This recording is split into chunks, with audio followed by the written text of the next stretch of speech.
नमस्कार दोस्तों, टीआरई 3 को लेकर के जो भी बोला है वो अभी तक सही होता हुआ नजर आ रहा है। और यहाँ पर एक चीज़ और देखने को मिलेगा कि डाउटफुल कैंडिडेट जो बहुत परेशान थे और रिजल्ट वाले जो 6 सब्जेक्ट हैं उनके बहुत ज़्यादा परेशान थे, उनके लिए बड़ी अपडेट है। उन सभी अपडेट पर आगे बात करने से पहले देखिए एसीएस महोदय का एक बयान है, उसको भी हम सुनाने वाले हैं। वीडियो को लाइक कर दीजिए, कुछ पूछना तो कमेंट बॉक्स में पूछेंगे। और देखिए यहाँ पर ना एक बड़ी अपडेट निकल के आ रही है, उसको पहले देखते हैं। बहुत सारे लोगों की काउंसलिंग हो चुकी है, बहुत सारे लोग यहाँ पर डाउटफुल कैटेगरी में हैं। अब यहाँ पर जिनका काउंसलिंग हो चुका है, मोतिहारी में बीआरसी में जब आग लग गई है तो सारे कागजात बताए जा रहे हैं कि जल गए हैं। अब देखना दिलचस्प होगा कि आगे कब तक इस चीज़ के बारे में पुख्ता सबूत मिलता है कि भाई सारे कागजात जल गए हैं क्या। अगर सारे कागजात जल गए होंगे तो दोबारा से वहाँ पर रिकाउंसलिंग की प्रक्रिया कराई जाएगी। और उसके बाद जो बच्चे काउंसलिंग करवा चुके हैं और जो बच्चे काउंसलिंग यहाँ पर देखा जाए तो जो बच्चे डाउटफुल में हैं उन लोगों को क्या दोबारा से रिकाउंसलिंग करवाई जाएगी, ये भी देखना दिलचस्प होगा। लेकिन अब ऐसा ये भी माना जा रहा है कि इस वजह से लेट लतीफी हो जाएगी। ऐसा नहीं है, लेट नहीं होगा। इसके पीछे का रीजन मैं बताता हूं क्यों। देखिए एसीएस महोदय ने बोला है कि डाउटफुल कैटेगरी वाले बच्चे परेशान ना हो। जिन बच्चों का काउंसलिंग हो चुका है, जो बच्चे डाउटफुल में हैं, उन लोगों का रिकाउंसलिंग करवा करके एक ही दिन पर नियुक्ति पत्र मिलेगा।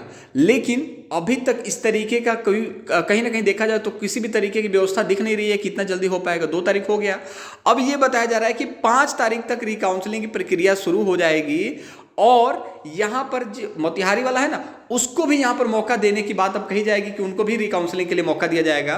तो यहां पर ये निकल के आ रहा है कि 5 तारीख को रिकाउंसलिंग। तो मेरे दिमाग में एक चीज आ रहा है, अगर ये 5 तारीख को रिकाउंसलिंग करवाया जाएगा तो रीअपलोडिंग का ऑप्शन तो आज खुल जाना चाहिए, कल खुल जाना चाहिए, लेकिन ऐसा कुछ है नहीं।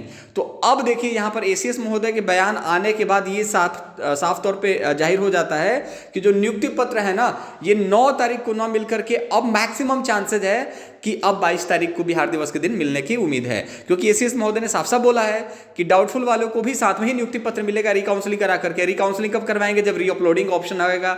और मोतिहारी में तो वैसे भी आग लग गई है, तो बहुत सारी चीजें जो लीपापुती हो गई है उन सभी चीजों को देखा जाए तो अब लग रहा है कि 22 मार्च को डेट खिसकने की बहुत ज्यादा संभावना। अगर नहीं खिसका तो भाई अब एक आदमी को नियुक्ति पत्र दोगे तो कोर्ट केस तो होना ही होना है। डाउटफुल वाले कहेंगे भैया आप 2 महीने पहले सीनियर हो गए, 2 महीने से आप सैलरी ले रहे हो हम लोगों को, तो ये कोई मतलब नहीं हुआ। एक भर्ती है तो ज्वाइनिंग डेट भी एक होना चाहिए, नियुक्ति पत्र भी एक साथ ही मिलना चाहिए। तो ये कुल मिला जुला करके देखा जाए तो एक तरीके से डाउटफुल वाले बच्चों के लिए अच्छा है। वो सोच रहे हैं कि ठीक है 9 को नहीं 22 को ही सही, कम से कम मिले तो साथ में मिले, ठीक है। और दूसरी चीज यहाँ पर जो बच्चे रिकाउंसलिंग मोतिहारी वाले में थे, जिनका कागजात अगर मान लीजिए जल ही गया है, तो वो अब रिकाउंसलिंग में अपने हो सकता है। अब फर्दर आगे की अपडेट जो भी विभाग से मिलती है उस चीज के बारे में हम बात करेंगे बाद में। लेकिन फिलहाल के लिए मान के चलिए कि रिजल्ट जो है 6 सब्जेक्ट का वो 5 तारीख तक प्रस्तावित है कि 5 तारीख तक देखने को मिल सकता है।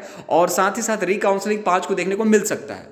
एकदम कंफर्म नहीं है लेकिन मिल सकता है कि रिकाउंसलिंग। लेकिन रिकाउंसलिंग बहुत रेयर चांसेस हैं, क्योंकि रीअपलोडिंग पहले होगा फिर रिकाउंसलिंग की प्रक्रिया होगी। तो आजकल में कुछ ना कुछ इस पर बड़ी अपडेट देखने को मिलेगी। 6 सब्जेक्ट और डॉक्यूमेंट वेरिफिकेशन, ये आपको मैक्सिमम चांसेस है कि 5 तारीख के पास कुछ अपडेट आपको देखने को मिले। जैसा भी होगा चैनल के माध्यम से बताया जाएगा। यही एक टोटल अपडेट थी। आप परेशान ना हो, दोनों को एक साथ ही नियुक्ति पत्र देखने की बात कर रही है।